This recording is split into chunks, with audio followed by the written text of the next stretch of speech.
Friends, యుఎస్ఏలో 16 ఏళ్ల అబ్బాయి AI chat board తో చేసిన కాన్వర్సేషన్ వల్ల తన లైఫ్ ని ముగించేసుకున్నాడు. ఇది ఒక షాకింగ్ అండ్ పెయిన్ఫుల్ ఇన్సిడెంట్. దీని వలన ఓపెన్ ఏఐ, మెటా ఏఐ లాంటి పెద్ద పెద్ద కంపెనీలు వెంటనే మార్పులు తీసుకొచ్చాయి. ఇవాళ మనం ఈ కేసులో ఏమైంది, దాంతో ఏం చేంజెస్ వచ్చాయి, మనం ఏం నేర్చుకోవాలి క్లియర్ గా చూద్దాం.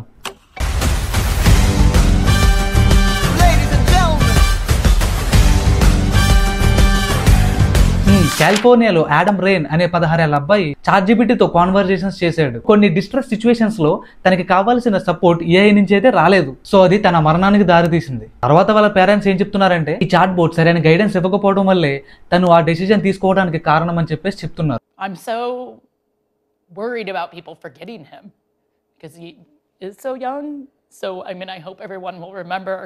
కొన్ని సెక్యూరిటీ రీజన్స్ వల్ల ఆ అబ్బాయి ఫోటోలు కానీ తను ఇచ్చిన ప్రాంప్ట్స్ కానీ నేను ఇక్కడ చూపించడం లేదు. యాక్చువల్ గా అది మనకి ఇంపార్టెంట్ కాదు. ఇక్కడ ఇంపార్టెంట్ పాయింట్ ఏంటి అంటే ఈ ఇన్సిడెంట్ ద్వారా మనం ఏం నేర్చుకుంటున్నాం. మీకు ఇంకా డీటెయిల్స్ కావాలంటే ఇంటర్నెట్ లో అవైలబుల్ గా ఉంటాయి, అక్కడికి వెళ్ళి చెక్ చేసుకోండి. ఈ ఇన్సిడెంట్ తర్వాత OpenAI founder Sam Altman ఒక బ్లాగ్ పోస్ట్ లో కొత్త ఫీచర్స్ అనౌన్స్ చేశాడు. ఒకటి పేరెంటల్ కంట్రోల్. పేరెంట్స్ తమ చైల్డ్ అకౌంట్ ని వాళ్ళ మెయిన్ అకౌంట్ కి లింక్ చేసుకోవచ్చు. దీని ద్వారా చాట్ హిస్టరీ, మెమరీ లాంటి ఫీచర్స్ ని డిసేబుల్ చేయొచ్చు. టీన్స్ డిస్ట్రెస్ లో ఉన్నప్పుడు వాళ్ళ పేరెంట్స్ కి ఒక అలర్ట్ వెళ్తుంది. ఇది చాలా useful feature. So open AI ఏం చెప్తుందంటే this is just a beginning, next 120 days లో ఇంకా ఇంప్రూవ్మెంట్స్ తీసుకొస్తామని చెప్పేసి చెప్తుంది. ఈ చేంజెస్ వల్ల నా పేరెంట్స్ కి అట్లీస్ట్ కంట్రోల్ అండ్ విజిబిలిటీ వస్తుంది. నెక్స్ట్ మెటా కూడా రియాక్ట్ అయింది. ఇప్పుడు Meta chat boards suicide, self harm, eating disorders వంటి టాపిక్స్ పై మాట్లాడదు. దీని బదులుగా వాళ్ళని డైరెక్ట్ గా హెల్ప్ లైన్ రిసోర్సెస్ కి పంపిస్తాయి. పేరెంట్స్ కి కూడా ఒక ఆప్షన్ వచ్చింది, వారి పిల్లలు ఏ చాట్ బోర్డ్స్ ఇంటరాక్ట్ అయ్యారో చూడడానికి. రియూటర్స్ ఇన్వెస్టిగేషన్ లో బయటపడింది ఏంటంటే ముందు మెటాబాట్స్ టీన్స్ తో ఫ్లర్టీ, డేంజరస్ డిస్కషన్స్ చేశాయి. దాంతో వెంటనే ఇవి రిస్ట్రిక్ట్ చేశారు.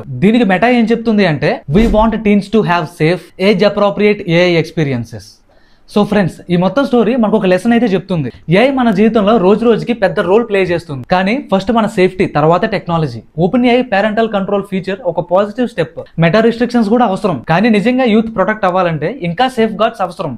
సో మన అభిప్రాయం ఏంటంటే ఇది ఒక స్టార్ట్ మాత్రమే.